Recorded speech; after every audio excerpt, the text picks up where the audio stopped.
You know what really grinds my gears? White privilege.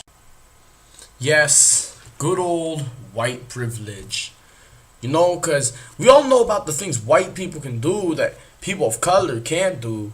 They got separate restrooms for white people, and they got separate restaurants, and they got separate, buildings, separate entrances to buildings, separate everything, separate neighborhoods, all that shit. Oh wait, they don't anymore? You mean that ended a long time ago? Wow. Wow, how did I not know about this? How did I not know segregation ended? Well, I do know. That was rhetorical. That was sarcastic. But some people in our country live in this imaginary fantasy world. They live in this delusion, this nightmare world where America still suffers extreme racism. I'm not talking about someone being a douchebag to someone over being, whatever race. I'm talking about like the KKK is still lynching people, churches are burning down left and right. People are being experimented on because they're black, shit like that, like the Tuskegee experiment. If you don't know what that is, look it up. Pretty gruesome shit. Pretty bad shit. Thank God that doesn't happen anymore. Oh God, oh no, I'm racist now because I dare suggest it's not happening anymore. How dare that I just go based on the fact that no one can prove it's still happening when in fact it is because someone said so. Who said so? Black Lives Matter. The infamous black supremacist organization which is masquerading as a civil rights group. If you don't believe me they're black supremacists, all you gotta do is type in Black Lives Matter segregated meetings. And you'll see right away they're pretty fucking racist. BLM is not made up of the modern Martin Luther Kings and Rosa Parks. BLM is made up of Daquan and Shananda, who basically they've decided that they're done killing each other and they're going to instead take their anger out on everyone else. It's all our faults that they're losers. Okay? It seems to be this common thing among people of all races that the lowest of the low blame other people for their problems and don't just realize that they're a stupid dipshit that deserves everything that ever happened to them. That's why they're called Dindu Nuffins. Okay? Now, only African Americans and some Hispanics do this thing, the racial didn't do shit like, oh, that dude that got shot, he didn't deserve it. He was just walking and just, minding his own business. They just drove up and shot him. But every race has at least, a few people where they'll do stupid shit, it'll get them in trouble, and they'll say, I don't deserve this. How could this happen to me? The only difference is that in minority communities, it takes the form of a racial aspect of, we are the victims of racism, when in fact what's going on is they're just reaping what they sow. A dude getting addicted to crack has got nothing to do with white people. It's got to do with the fact that no one told him crack is dangerous, so he did it, now he's a crack addict. Okay? Sad it happened. It has nothing to do with white people. Okay? Just because the substance is white does not mean that a white person made it. Okay? Otherwise, semen will only be made by white people because it's white. Now, of course, I don't think people are suggesting that because it's white people made it. They make these stupid ass claims that have no evidence that the government put crack cocaine and AIDS in the black community specifically to kill all the black people. Why would they do these ideas that literally, while they cause much death and suffering, don't actually totally kill anyone?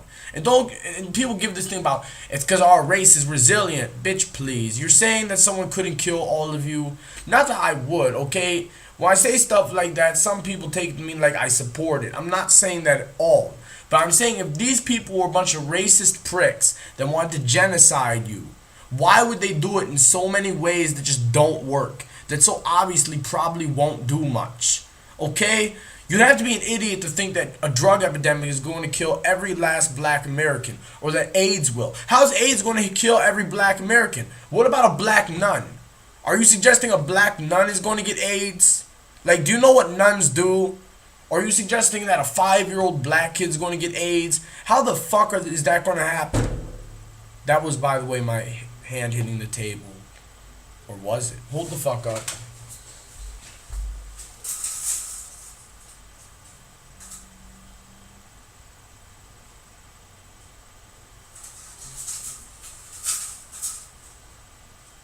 Shit, it's raining out here. It's raining pretty damn heavily too. Not like how the clouds are looking.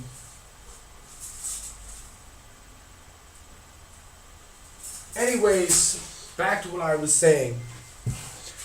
They talk about genocide. See, that's one thing Black Lives Matter does. It's the myth of black genocide. They claim that black Americans are being genocided and have been being genocided for 30 years. Well, why would it take 30 years just to kill like 100 people? Like, have these people ever actually seen a genocide happen? You want to know what a genocide looks like? Bosnia, Holocaust Germany, the Hutu killing the Tutsi inside Rwanda. That's a genocide, okay? In Rwanda, the Hutu were running through the streets with knives and guns, killing any Tutsi they saw, and managed to kill 1 million people just with an angry mob. Inside of Nazi Germany, they rounded the Jews up, they put them on trains, they sent them to death camps, and they gassed them to death if they didn't die from disease or get shot or, just starve to death first. In Bosnia, Serbian soldiers were going around raping Bosnian women and gathering people together to mow them down into mass graves. Can you please tell me one instance in which black people are either A, having white people run through the streets with guns and knives, killing them left and right in a mass hysteria number. Like just all of a sudden an outbreak of white violence toward blacks where you're just having these mobs of whites storming through cities around the country, killing any black person they see. Or B, black people being put on train cars and sent to death camps. Or C, black people having soldiers roll through the neighborhood, rape the women, line all the men up and mow them down with machine guns. Because that's not what's happening. They take Michael Brown being shot after he choked a cop and they turn it into it's just like the Holocaust. No, it's not, you stupid motherfucker.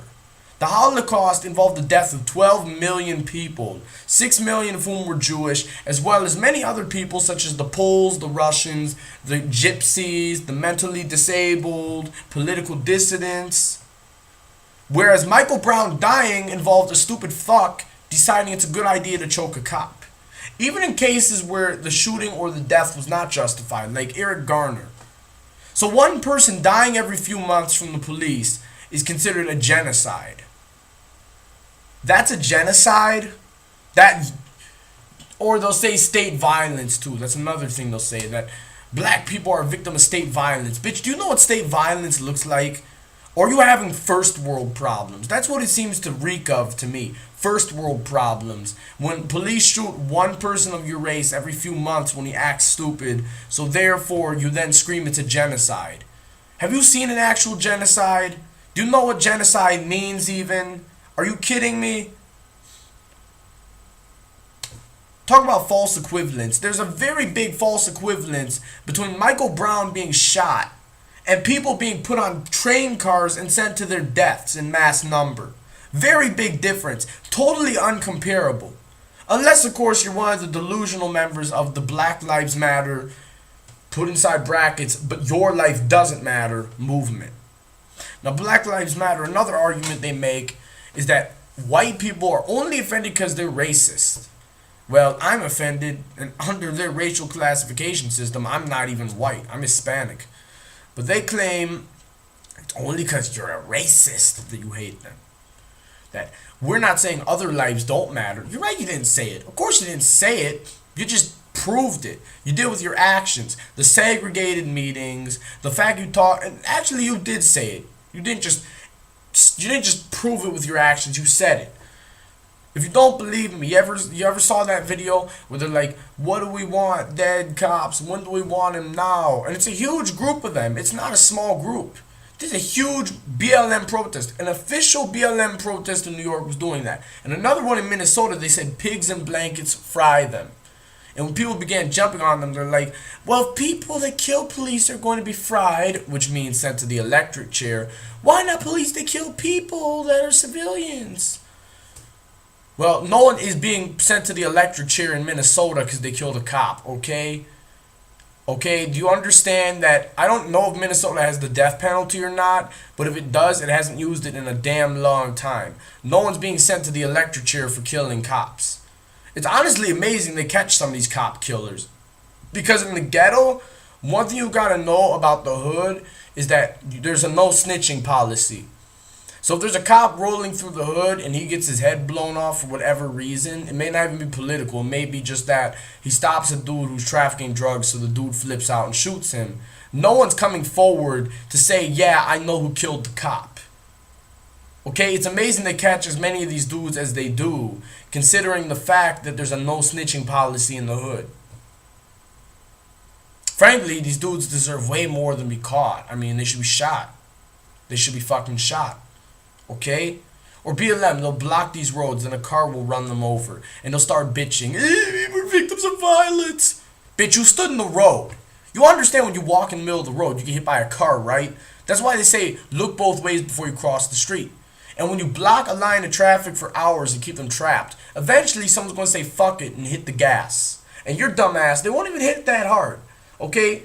They'll literally start edging forward, and instead of the protesters saying, let's get out of the way because this guy's going to run us over, they will wait there literally until the car goes over them at 3 miles per hour. They'll just stand there like dumbasses and get themselves crushed. That's how stupid these people are. These aren't the modern Rosa Parks. How fucking dare anyone suggest? How dare anyone make the suggestion or the assumption these people are in any way comparable to Dr. Martin Luther King Jr. or Rosa Parks or even Malcolm X? Malcolm X called for more direct action than MLK. But Malcolm X did not call for you to make citizens' lives totally miserable. You know, that was not the plan. Malcolm X's idea was, you know, what I said. If there's a crooked cop in your neighborhood that's fucking with you, and he kills someone, and he doesn't get in trouble, you gotta kill him. I'm totally for that. You know, if there's a certain person that I can't name by name. This isn't someone I've had to personally deal with, but he's someone that you might know of well, that Trump let off the hook. Frankly, someone needs to do something about him. Okay? And before anyone criticizes me for it, if the justice system isn't going to do something about this, I guess the people will have to do something themselves. Okay? What else are we supposed to do? Just let ourselves be walked all over? See, I totally agree with that sentiment. But saying that because, you know, Philandro Castillo got killed when some cop, you know, jumped and pulled the trigger accidentally, that means you should just go on top of a building and start shooting random police officers in Dallas. That's just stupid. And the anti-whiteness, too, it's this thing about, you know, white devils and shit. You hear that a lot from, you know, these black nationalists. First off, how are white people devils? I know a lot of white people. I live, you know, in a city that's got plenty of white people. You know, just because Ypsilanti is the hood doesn't mean there's not any white people in this city. There's plenty. I see white people every day. They don't come across to me as devils. They seem like normal people to me. They just got light skin. They don't come across to me as weird in any way. Did I shave enough today? I don't know. It looks like I got a beard here, but I'm totally shaved. I don't understand that. So anyways, why don't I turn some lights on in this room? Fuck this. So where am I going with this? I'll tell you where I'm going. Blacktivism is stupid. And this leads me to my point about white privilege. You know why Trump won? Not because of the Russians. Not because of racism for the most part. I mean, yeah, the terrifying 10th were pretty racist, but 90% of his supporters were not racists. You know why Trump won? Because while there's poor white people, yeah, I know, it comes as a shock. There's actually white people in poverty. Wow, I didn't know that. Did you? Hey, did you know that? No, did you know that there's poor white people? There's always been poor white people. Always. There's never been a time in history there wasn't.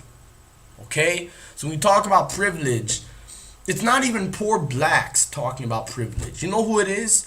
It's these spoiled ass brats. They want to become militants. They want to be Malcolm X's. And they want to get out there and change the world. And they're like, check your privilege. You got some, you know, upper middle class black kid in a suit telling a dude living in a trailer, or even worse, some dude living in a cardboard box on the street to check his privilege. Now, doesn't something seem a bit wrong there? Don't the roles seem kind of mixed around as to who's telling who to check their privilege? See, according to the delusional world these people live in, if police would be more likely to shoot Jesse Jackson's son because he's black than a homeless white man or a poor white man. And I think that's total bullshit, because we all know that power is about money. Power is about money. Power is about, do you have the money to control the system? You know, part of our reason for helping Kosovo break away, a lot of people don't know this, was because the U.S. government had ties to Albanian drug traffickers in Kosovo, to Kosovar organized crime. Yeah, I bet you didn't know that, but apparently if you have money, even if it's illegally made money, you have power. These people, by the way, were in our country too at the same time. You know, over in Shelby, there's a city called Shelby that I went to school in. Shelby has a lot of Albanians, a lot of Kosovar Albanians, a lot of gag Albanians. And during the 90s, they bombed the Shelby Township Police Department. They got bombed. Someone bombed them. Yeah, that's crazy shit. Those dudes, meanwhile, were collaborating with the U.S. government to get rid of the Serbs, get the Serbs out of there, so that Kosovo can be its own country, and so they can continue their illegal activities while the U.S. turns a blind eye and doesn't give a fuck. That's what runs the world. Money. You think a black drug trafficker can't bribe police? That he can bribe police less than a less successful Mexican drug trafficker? Give me a fucking break. You know, in Latin America, they talk about racism in Latin America. Race in Latin America is totally different than the U.S. In the U.S., where it's based off how you look. But in Latin America, it's even more classism than here. Like in Latin America, it's all about class. Even individual prejudice has to do with class. For example, in Mexico, to be white in Mexico means that you're an upper class individual whose culture is mainly European. You could be black, but if you're, you know, like Barack Obama, if Barack Obama went to Mexico, he'd be considered a white man because he's rich and because his culture is mainly European. In fact, many African Americans who are middle class or up would be considered white in Mexico. They wouldn't be considered black at all because their class is totally different. And their culture is different. Because the culture seems to usually be with the class. Each class has its own culture. Meanwhile, in Mexico, the mestizo class includes people who are phenotypically and genetically white, who are Spanish in descent, but their culture, because they're poorer, mixes Indian traditions and Spanish traditions. You see what's messed up about race inside Latin America? It's not race at all. It's classism. It is literally cultural. It's a mix of culture and classism. It's cultural classism.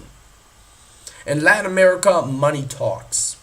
Okay? It don't matter if you're black or white. If you're in Latin America or here. Here too, money talks. Okay? They say that, well, look at the Brazilian slums. They're mostly black. Same thing as in this country. But guess what? If you're a rich black person in Brazil, you got it made. People respect you. Okay? It's just like, you know, here money talks too. Money talks. That's privilege. There ain't no white privilege. There's green privilege. And if you got that green, then you got that privilege. But they don't want to admit that. I mean, you know what I mean by they. I'm not talking about poor black people. I'm talking about a certain group. A certain group that always is manipulating and using black Americans to get what they want so that they can be powerful. They want more power. They're so power hungry and greedy and evil that they got to use lower class black people to get what they want. And that is a group known as the black elite. See, black America is not a democracy. You don't have a right to free speech in black America. You don't. You don't have a right to freedom of thought. And the reason for that is because of what I call the pyramid hierarchy of African America. At the top, you have the black elite. The black elite want to be rich and powerful, and they're selfish and they only care about themselves. They're like any other elite of any group in the world, because we're all the same no matter what our skin color is. The black elite know that they gotta distract. So what they do is they get on the good side of these didn't do nothings, and in the process they make the didn't do's kind of like their foot soldiers. These didn't do's become kind of like the black shirts of the black community, no pun intended, or the brown shirts. They basically become almost like a fascist group. And what these didn't do's do is they go around terrorizing the community, and meanwhile also if someone's acting too white or not going along with the program of Michael was innocent, he didn't do nothing, they get their ass kicked. So black America's too busy worrying one about keeping in line, keeping ideologically in line, and not questioning what's said by the overall culture, and number two, not getting shot. They're too focused on those two things to be focused on the fact that these liars and these manipulators and these snakes have been using them for so long. Tell me, we had Coleman Young for 20 years in Detroit. Detroit sucks now, okay? It sucks to live in Detroit. I mean, it's a nightmare. I'm looking for the mouse, by the way. Hold up. There it is. What's this thing doing? It's a nightmare to live in Detroit nowadays. Detroit sucks. You know something? Coleman Young did not give a fuck. And Kwame Kilpatrick, guess what Kwame did? He actually stole money from the city that was already going broke. Those are the supposed persecuted. They're actually just a bunch of power-hungry opportunists who use racial division to keep people divided and to keep themselves in power. Not much different than the old southern white politicians who did the same exact thing. It's just a con. It's a total con. So what Black Lives Matter is basically the blind foot soldiers of the black elite. And the elite in general in this country. The black elite is actually not a separate group entirely, but rather is a subset of the overall elite in this country. The overall people in power. The upper 20% of the population. This upper 20%, which includes the black elite, is using groups like Antifa and Black Lives Matter to distract, to keep people afraid, to keep people down. And when they don't need the groups anymore, they get rid of them. They throw them under the bus. Completely gone under the bus. Black America needs to stop asking how they can fight the white man. It needs to start asking how they can fight the people who are using them. And many black people do want to do that. Don't get me wrong. But the problem is that 30%, that bad 30% of didn't do's, that bad handful that is used by the black elite to terrorize their own people, keep them down and afraid to speak up. Okay? That's how they win elections. Ray Nagin totally sold out New Orleans. During the hurricane, he fled to a hotel room. He let them drown and die. Thousands died in New Orleans alone. He got reelected. You know why? Because here's what he did. He made it about race. He said, he was running against a white man. And he said, let's keep this chocolate city. Now, what do you think the chocolate refers to? This isn't the Netherlands. This isn't Belgium. This isn't Germany. I'm not talking about the actual candy. We're talking about something else that looks like chocolate. Ray Nagin won just by playing the race card. Do you know why? Because if you were a black American in New Orleans, what you knew was this. If you came out and said, fuck Ray Nagin, that fucking son of a bitch, let me die. Here would come the mob of didn't do nothings to kick the shit out of you, to cut your head off, and put it on a spike or something. Or to shoot your house up, or firebomb your house, or spray racist graffiti like Uncle Tom on your house, or threaten your kids. So either A, you went to the poll and you just voted for Ray Nagin just to go along with it, or you didn't vote at all. Because you knew if you went to the poll and you said, I'm going to vote for the white guy, that they'd be on your ass. Okay? No freedom of thought. And I know this from personal experience. Okay? I used to live in a city that was 1/3 African American. 30% of the population. That's a lot. Okay? That's a lot. It's a defined community when it's 30%. And I can tell you right now that there was this big push to, number one, keep the black kids dumbed down, and number two, keep them from questioning what's going on. That's another thing they do too. You know why the Dindu is why they attack kids for acting white, which means being smart? I used to think, oh my god, I got a freaking thing from Luke.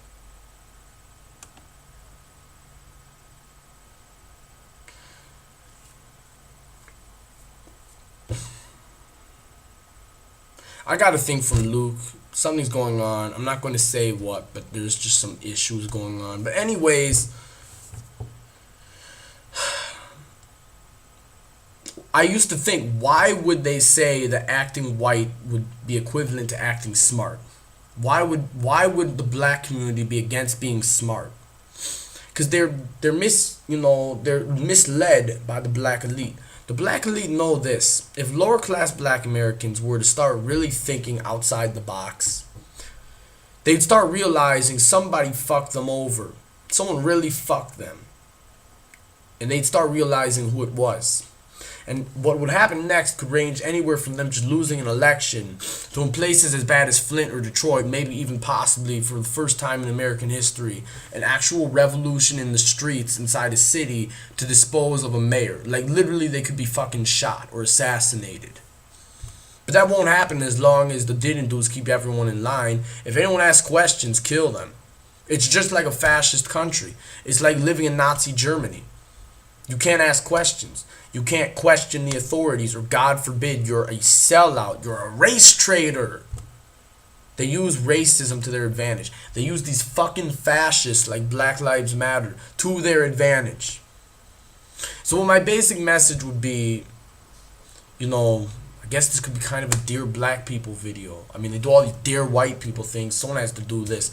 Dear Black People, tell the Dindus to go fuck themselves, and tell your leadership to go kill themselves. Because frankly, neither is good for your community. And many of you probably already know this, but you need to really just say fuck it. You need to get your friends and family and say we need to speak up. Not just one of us. One isn't enough. You have to be willing to all start speaking up together. Because guess what I say? When no one rules if no one obeys. If all of y'all stop obeying, if you say, fuck you, I'm not buying into your racial politics, go to hell, they don't rule anymore. The Dindus can scream and threaten all they want. Because guess what? If a majority of black America stood up to the Dindus, they'd run like the pussies they are. Dindu Nuffins are total pussies. They're only tough until they run into opposition, then they run away. They're bullies. That's what they are. They're bullies. Once they run into tough opposition, they flee. They're cowards. They're pussy-ass cowards. And if all of black America began rising up against the Dindus and then hopefully eventually the black elite, it would just be part of the beginning of rising up against the elite in general in this country that have basically fucked us over. Okay? Bernie Sanders, that was the first attempt in a long time to really fuck with the power elite. But sadly, Hillary Clinton had to stop it. She had to stop her little revolution against the elite. So that really fucked us up. So, yeah. Once the black elite, once their foot soldiers have been taken care of, people can really start reaching out across racial lines and really saying we have a problem and we have to solve it. And that problem is the elite, white or black. Both elites are problems, because guess what? The black elite and white elite, hold up, let me symbolize it. The black elite and the white elite are not different groups. They're part of the same group. They're the same fucking thing. They're part of the same monolithic group that's been oppressing Americans in general for at least the last 100 years. The sooner we do this, the sooner we vote in people based not on the color of their skin, but on what they promise us, what they're going to do to change this country, what they're going to do to bring about real equality, then people of all races will be free. Black, white, Hispanic, Asian, Native American, whatever you are. But sadly, this probably won't happen at least for another 50 years at least. This Dindu culture that's encouraged by black elites will continue. The Dindus will continue to silence and terrorize the other black Americans who are too afraid to stand up to them and don't know what to do. And the majority will not rule in the black community. The black community will continue to continue to experience minority rule by a top few elite members with vicious foot soldiers to back them. And they won't have a say, and they won't be able to do anything to change the way things are. They will be fucked forever. As always, thanks for watching this video, y'all. Like, comment, subscribe. Make sure to check out Archduke Luke. He's a friend of mine that has a YouTube. Make sure to check out Fable Master. And Josh Gordon will start posting videos eventually. As I said, I'm going to do a Real Nigga Hours for Friday. So if it's Friday you're seeing this, whatever. Peace the fuck out, everyone. Ciao.